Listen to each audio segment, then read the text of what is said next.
What's up, everybody? We are back with another episode of Fantasy Football 201, an advice channel on my show for the fantasy football season. I picked 201 because 101 was already taken by somebody else. And in this video, we're going to talk about defense strategy going into the draft. What I do for defenses and what I would recommend are potential defenses to look out for that are sleeper value for you late in the draft or on waivers. So I'm going to go through that. And once again, if you're interested in checking out content on my channel, please check it out in the description below. I make a wide variety of videos, make a lot of fantasy football videos lately as we're coming up to the draft, but I also have some other content that I do as well, like song covers, song reactions, etc. So if you're interested, please check out my channel and consider like, commenting, or subscribing. Today's video, we will talk about defenses. So the defense is a very interesting position in fantasy football. They have a lot of variability in terms of what defenses are good week to week, and it really depends on the matchup game by game. So because of that, it's one of the most often streamed positions in fantasy football. And I'm going to talk you through what I do in terms of my approach to a defense, because a lot of people make a lot of mistakes that I see when it comes to picking a defense that I want to talk about and recommend some solutions to potentially help your team be a fantasy football champion. So first of all, the biggest mistake that I see in defenses is that people poorly evaluate the need for the rest of their roster, and they grab a defense way too early. So the reason that this is a problem is because and I've talked about this in a lot of my other videos where I talk about these lower priority positions like defense, kicker, tight end to some degree. You can check that out in the description below where I cover the other position strategies. Is that when you take defenses too high like that, you're really putting yourself at risk for losing out on some players that would be more beneficial to you than a defense that it's going to be heavily matchup dependent. So if you think about it, some of the top defenses that are going in this year's draft, you got the Los Angeles Rams. Well, the Rams have to play Arizona twice, projects to be a pretty good offense. They have to play Russell Wilson twice a year. Depends on what San Francisco looks like, but they're expected to be much improved. So all that being said is that they have some tough matchups week to week. The other one that's going really high is Pittsburgh. Pittsburgh has to play Baltimore twice a year. What is Cleveland going to look like? Potentially they play them twice a year. So there's a lot of concerns in terms of even some of the elite defenses in the league, because it really totally depends on the matchup they're going to have week to week. So to me, I would not prioritize taking a defense high because you can't rely on them for consistent production. So why would you reach for a defense that you could potentially, it's just not going to give you week-to-week value. I'll talk a little bit more about this in a sec, but the other mistake that I see that people make with defenses is that they put too many defenses on their roster and they try to rotate between multiple ones that are both good because they want to game it by matchups. That is also a mistake because reality, if you have two great defenses and you're pairing them week to week, then it becomes a matter of one of them is just dead weight on your roster that's not being used. So let's say you were in the position where you drafted the Rams defense and you reach for them, and then now you're later in the draft and you're like, oh, I'll pick the Washington football team defense too. So now you're in a position where you really never feel comfortable putting Washington's defense before the Rams, but they're both very good defenses. So you have two starter level positions that can only fill one per week. So essentially you're just costing yourself a flex player that could be on your bench to be more valuable to you. I see people do that all the time, and what I say is that you only need one defense on your team. You do not need multiple defenses. I've seen people with as many as 3 defenses on their roster in a given week, and that is just not good fantasy football management. The other mistake I see people make is that they rely too heavily upon the waiver wires, and they're cutting defenses week by week, and not paying attention to the future matchups that defenses have. So this is a whole nother set of strategy in and of itself that I will talk about as the season progresses. But with defenses, as you're playing the stream matchup, you really have to pay attention to a few weeks out from that game to try to get a defense that's going to go up against Houston's offense, for example, which is projected to be the worst offense in the league. You have to do your homework in advance of some of these defenses. But some people forget to even do the legwork with the defense they have on their own team, and they just cut them right away. So, and all this goes to say is that some of these, especially early on in the season, this is going to sound a little bit contradictory to what I just said, but early in the season, you only need one defense on a team. Later in the season, there's exceptions to be made when you have a great matchup coming up that you're streaming, but you don't want to get over carried away with either end of the strategy where you're just cutting defenses too early or you're holding on to too many defenses. So I will talk specifically what I do in terms of looking for a defense on my team. So first, before I go into that, I just want to talk about the justification of why defenses should not be reached for, because this leads into my strategy where I go through what I do with defense, which is a hint, I've talked about this before. I take defense in the second to last round of the NFL draft of the fantasy football draft, because they are an expendable position that oftentimes waiver wire defenses end up being the best defenses on that team. So I will go through the past 3 years in terms of average draft position and defensive performance to illustrate this. So we go all the way back to 2018. And if you remember the 2018 season, I have the average draft position displayed. This was when Saxonville was a thing, and everybody was all in on the Jacksonville defense. They had this previous season had made it all the way to the AFC Championship game behind Blake Bortles, and everybody was buying this team. But Jacksonville really fell off a cliff that year, and they're one of the worst defenses in the league. But if you look down to number 10 on this list, you have the Chicago Bears. And then if you take a look at the fantasy football performance in 2018, which I have now displayed here, the Bears, even though they were the number 10 average draft position defense, performed the best of all defenses in the fantasy football season, and they did by quite a significant margin. They scored almost 43 more points than the next best team. And meanwhile, you have Jacksonville all the way down at 150, which didn't even crack the top 10. And nobody saw this coming with the Chicago Bears. So, yeah, we will go through some other teams. Some other ones that stand out is that Houston was significantly performed their average draft position. You also have some teams like Washington, which outperformed their draft position, Miami, Kansas City, things like that. So these are some defenses that, for example, stood out in the 2018 season. So now we go to the 2019 season and we display the average draft position. And again, Chicago, after that season they just had, everybody was all up and on the Chicago defense now. And you had some of the familiar players in there like the Rams, Jacksonville, which I had a show previously on YouTube where I talked about Jacksonville's defense in 2019 and how it was a trap, and sure enough, they did not play well. But you see them here, they're the number 3 average draft position team.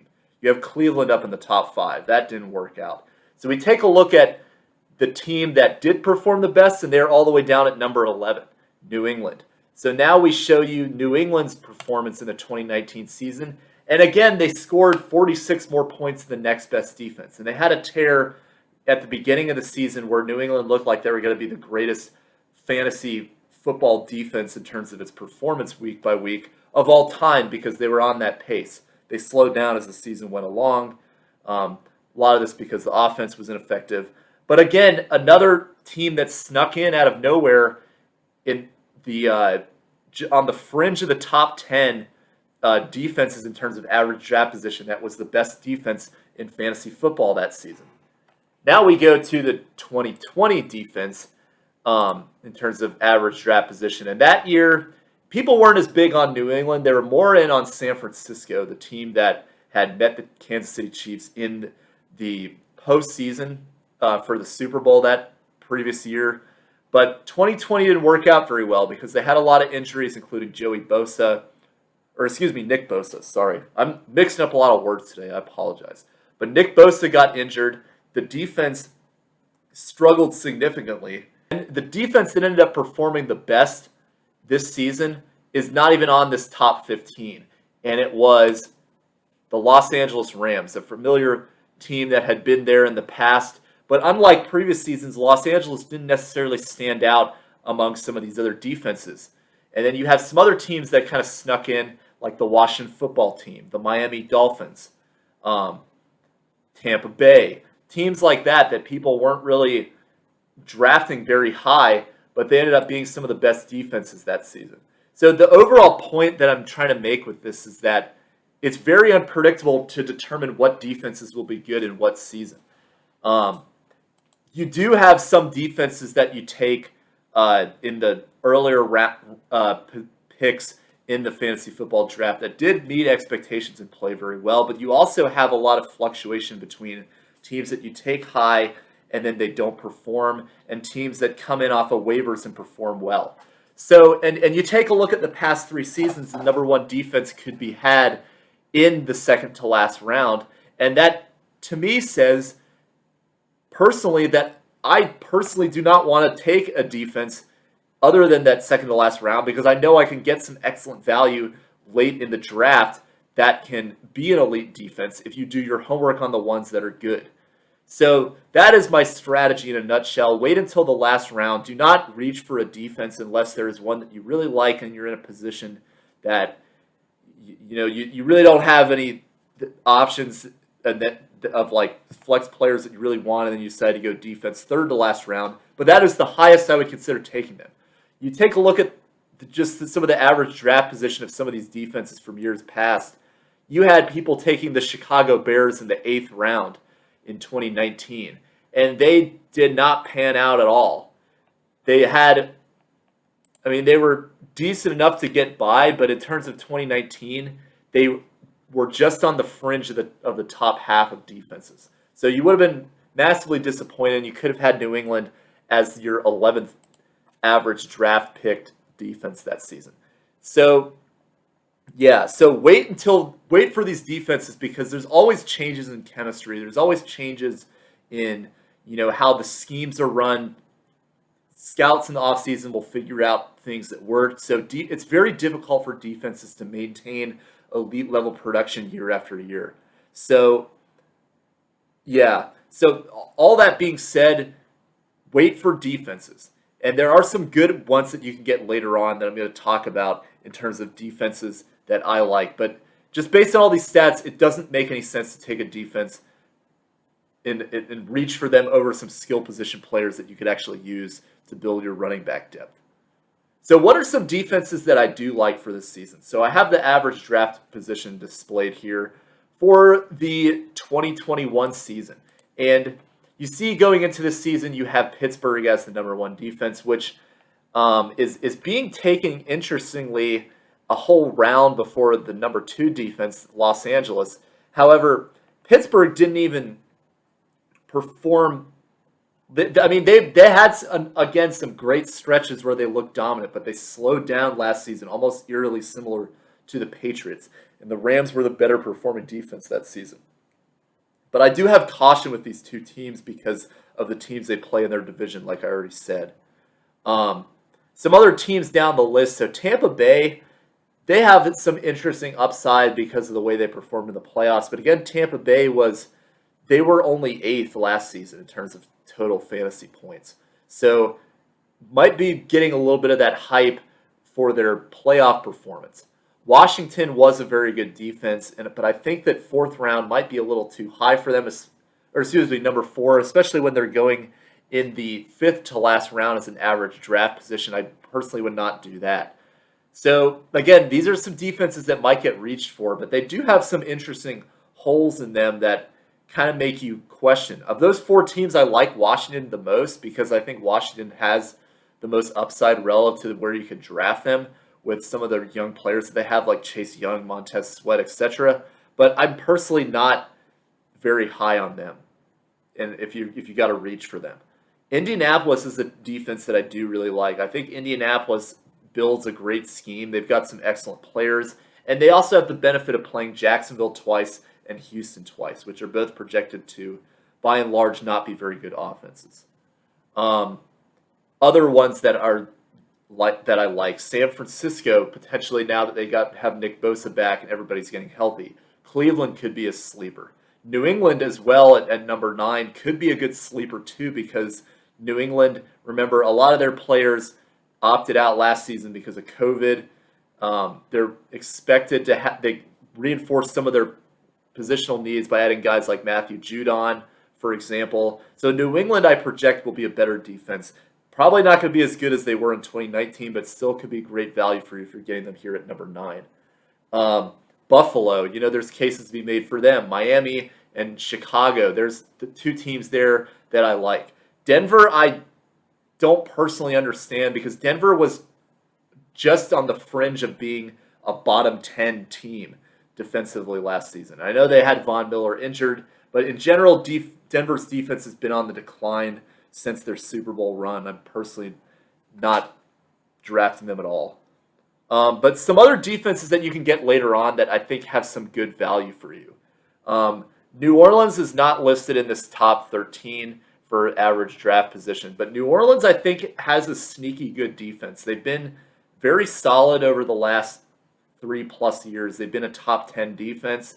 They have some very good secondary players, as well as some guys up front that could rush the ball and create some sacks. And for defense, getting turnovers and getting sacks is the easiest way for you to accumulate points. I could see New Orleans doing this a lot, especially since they've got some pretty suspect teams in their division in terms of Atlanta. What are they going to be like without Julio Jones and basically no running game? And then Carolina, who Sam Darnold has a lot of questions. He needs to prove as well. So New Orleans is a good defense you can get late on waivers. Another one that I like is the Los Angeles Chargers. Similarly, Bosa is getting healthy again. You have Joey Bosa getting healthy with Los Angeles. They have some good players that they have on their defense as well that I think could make them a solid value depending on the matchup that you can get off waivers. The only reason I'm not a big fan of them as a potential draft candidate is because they have to play Kansas City twice a year. They also have, it's not Oakland, Las Vegas, which is going to be a better team as well. They have pretty good offense, even though they're kind of relatively conservative. So that's why you don't take them super high. But again, getting some players healthy, I think, will really benefit them.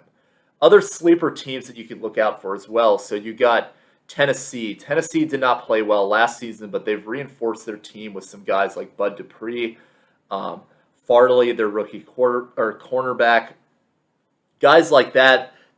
And you got a year of Derwin James coming back in from after he was traded from Los Angeles. So you've got some pretty good players on Tennessee's defense that could make them potentially rebound this upcoming season. And again, Houston twice a year. So, and then other teams of note that were in the bottom but could bounce back. Minnesota has some very talented players, especially in the secondary, guys like Harrison Smith. And then you have Arizona, who's shown signs of being a good defense, and they also reinforce themselves with J.J. Watt. So if he comes back healthy and is at least moderately what he used to be in the past, they could be a very sneaky defense too. So I bring this up because there are some good defenses that you can get late, either in the draft or on waivers, because chances are if you take a defense with that second to last round pick, like I've been saying, is that you're going to have some times with that defense where they're going to go through a rough stretch, or they just started off the season poorly and they just don't look to be very promising. And if you're in a situation like that, then you need to very much consider dropping them that week, and then maybe you have another defense that's better for you down the road, especially depending on the matchups that you have. But if you take a defense like Pittsburgh or Los Angeles with your 8th round pick, like some of these some of these people are going to do, it just really puts you in a very difficult situation because now you have a degree of guilt and feeling that you need to hold on to that defense that you took so high. But if you're prioritizing the defense towards the end, much like I said with the kicker, you really do not have as much of a concern letting them go if they aren't performing well. It allows you to cut bait easier, and there's going to be defenses that are taken very high that are going to be disappointing this season. So might as well just try to see if you can get some late round value because they really could give you a lot of high-end value later in the draft. That's all I got for this video. If you enjoyed this, please let me know. And once again, if you're interested in more content, especially for fantasy football content, you can check it out in the description below. I have some positional strategies, I have team previews of every team, and I have mock drafts. So if you're interested in any of that, check out my channel and consider like, commenting, or subscribing. All right, well, thanks for watching. I'll see you guys next time. Bye.